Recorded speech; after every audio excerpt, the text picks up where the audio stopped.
ఒకసారి ఏమో మహాభారతం అంటారు, ఒకసారి లవ్, ఒకసారి లస్ట్, ఒకసారి ఫ్రెండ్షిప్, ఒకసారి ఊరి కోసము, ఒకసారి పాలిటిక్స్ కోసము. ఇన్ని ఉంటే దేనికని కనెక్ట్ అవుతాము? ఫైనల్ గా దేని మీద ఎమోషన్ రాలేదు. కాంటెక్స్ట్ దేని గురించి అనుకుంటున్నారా? లెనిన్ మూవీ చూశాను. స్టోరీ పాతది, స్క్రీన్ ప్లే పాతది. ఇనీషియల్ గా హీరో ఇంట్రడక్షన్ బాగుంది, ఇంటర్వెల్ సీక్వెన్స్ బాగుంది, సెకండ్ హాఫ్ లో 2-3 సీక్వెన్స్లు బాగున్నాయి. రెస్ట్ ఆఫ్ ద స్టోరీ చాలా ఆర్డినరీగా, చాలా ప్రెడిక్టబుల్ గా అయితే ఉంది. Positives Akhil Akkineni previous movies తో కంపేర్ చేస్తే ఈ మూవీలో అయితే బెటర్ గానే పర్ఫార్మ్ చేసినాడు. తమన్ బ్రో సాంగ్స్ అయితే అంత పెద్దగా ఏం అనిపించలేదు. బీజిఎం అయితే కొన్ని సీన్లలో ఇరగొట్టినాడు. సినిమాటోగ్రఫీ బాగుంది. నెగటివ్స్, ఇందులో మహాభారతం అనే కాన్సెప్ట్ ను ఎందుకు ఇంక్లూడ్ చేశారో నాకైతే అస్సలు అర్థం కాలేదు. సినిమా స్టోరీకి దానికి అసలు సంబంధమే ఉండదు. అది సపరేట్ ఉంటది, మిగిలిన సినిమా స్టోరీ అంతా రెగ్యులర్ గానే అనిపిస్తుంది. అంతేకాకుండా ఈ నేల మీద ఈ 18 days రక్తం చిందకూడదు అంటారు. ఎందుకు చిందకూడదు? దాని వల్ల వచ్చే రిపర్కషన్స్ ఏంటి? సో ఎవరు చిందించాలనుకుంటున్నారు, ఎవరు ఆపాలనుకుంటున్నారు? ఇదంతా చేస్తే కదా మీరు మహాభారతం అని పెట్టినందుకు అట్లీస్ట్ ఒక చిన్న స్టోరీలో ఇన్క్లూడ్ అయ్యి ఒక ఉపయోగం ఉంటుంది. No war is more violent than love. ఈ స్టేట్మెంట్ విన్నప్పుడు మనం ఇది ప్రాపర్ లవ్ స్టోరీ అనుకుంటాం. ఒక్కటంటే ఒక్క సీన్ కూడా ప్రాపర్ లవ్ సీన్ ఉండదు. ఆ క్యారెక్టర్లు ఫీల్ అవుతుంటాయి తప్ప మనం అయితే ఏ మాత్రం ఫీల్ కాము. లవ్ విషయంలోనే కాదు, ఫ్రెండ్షిప్ లో కూడా అంతే. ఫస్ట్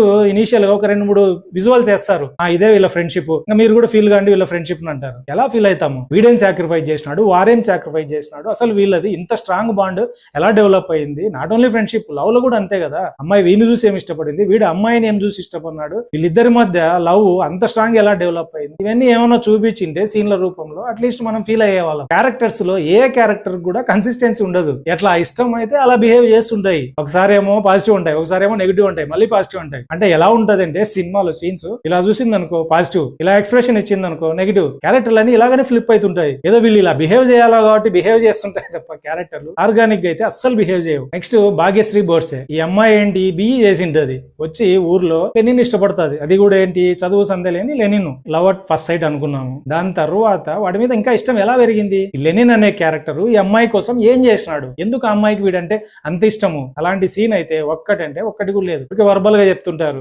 మా ఇద్దరి మధ్యన ఇంతలో ఉంది, అది మేము ఫీల్ అవుతున్నాం, మీరు కూడా ఫీల్ కాండి అని ఫోర్స్ గా మనకి ఎక్కిస్తుంటారు. నెక్స్ట్ సునీల్ క్యారెక్టర్ ఉంటది. ఈయన పోలీస్ యూనిఫామ్ వేసుకుని హీరోకు ఎలివేషన్ ఇయ్యడానికే ఉన్నట్టుంది తప్ప అంతకంటే ఈ క్యారెక్టర్ కు సినిమాలో ఏ పర్పస్ లేదు. రాఘవరెడ్డి అనే క్యారెక్టర్ ఉంటుంది. మామూలుగా ఏ విలన్ కైనా తను ఎవరిని చంపాలనుకుంటున్నారు, తన టార్గెట్ ఎవరో చాలా క్లారిటీ ఉంటది. ఈ సినిమాలోనే అనుకుంటా ఫస్ట్ టైం ఆ క్లారిటీ ఉండదు విలన్ కు. ఫస్ట్ ఒకరిని చంపాలనుకుంటాడు, తర్వాత ఇద్దరిని చంపాలనుకుంటాడు, ఆ తర్వాత ఎవడో ఏదో చెప్పినాడని ఈయన టార్గెట్ ని మార్చుకుంటాడు. ఒక సీన్ ప్రాపర్ ఎమోషనల్ గా స్టార్ట్ చేస్తారు. అరే ఇదేదో బానే ఉందే అని మనం అనుకుంటుంటాం. ఉసుక్కున దాన్ని ఆ ఎమోషన్ కట్ చేసి ఇంకోదో ఎమోషన్ వచ్చేసి దాన్ని ఓవర్లాప్ చేసేస్తుంది. ఆ ఎమోషన్ ఫసక్. ఓవరాల్ గా Lenin movie regular commercial cinema లాగానే ఉంది తప్ప నథింగ్ ఈజ్ న్యూ.